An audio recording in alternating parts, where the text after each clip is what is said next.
Ang umaga mga kamotodik. So ayan, welcome back po sa aking YouTube channel. So bago po ang lahat, maraming salamat po sa mga nagsusubscribe at nanonood po dito sa aking mga video. So ngayon mga kamotodik, ang video na to isi-share ko naman sa inyo ay tungkol ito sa nawawalang susi. Katulad nito, ayan mga kamotodik. So itong motor ko na to, nawala kasi yung susi nito.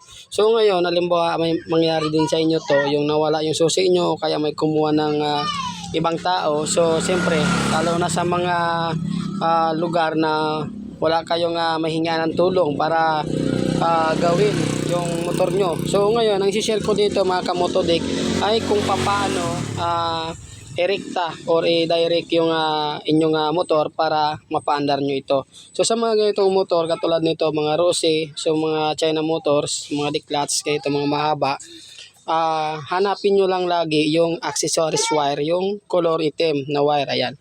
So sa mga ganito, mga motor na to, sa mga mahabang motor, makikita nyo naman ang accessories wire lagi dito sa ano ba to? Flashy relay. Ayan. So sa flashy relay, meron dyan isang wire na color itim.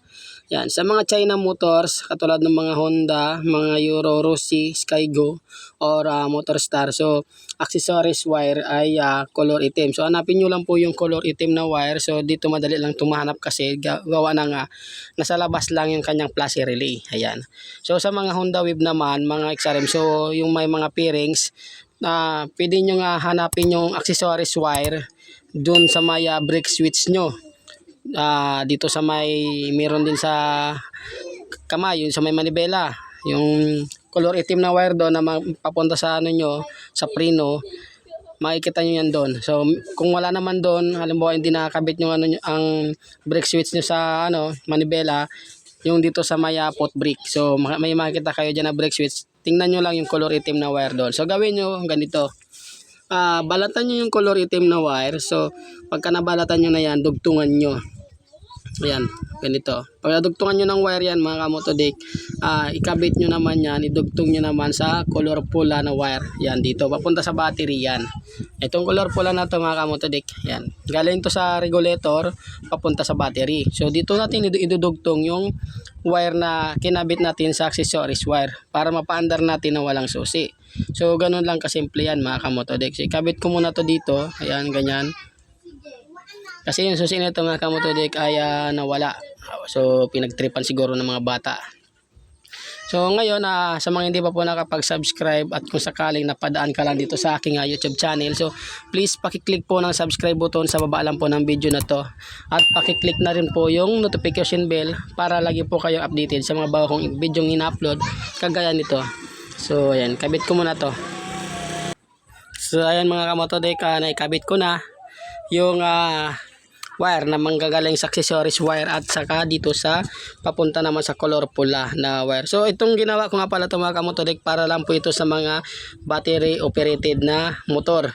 Ganito lang po ang pag-direct sa mga battery operated na motor.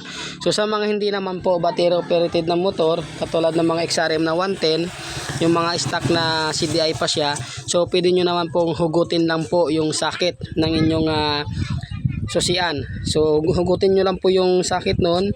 Pag hinugot nyo po yun, mapapaandar nyo na po yan kahit walang susi. So ito mga kamotodik, subukan ko munang pandarin. Yan.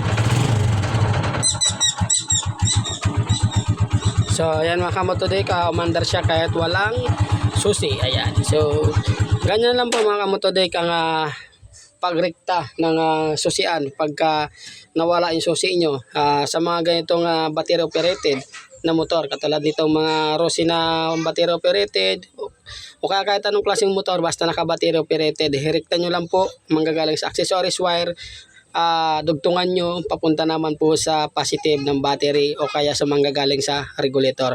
Sana may natutunan ka sa video na to mga kamotodik, at kung sakaling may natutunan ka sa video na to at hindi pa kayo nakapag-subscribe, nakikiusap ako sa inyo na pakiclick po ng subscribe button sa baba lang po ng video na to. Maraming salamat po at sa susunod naman po ulit.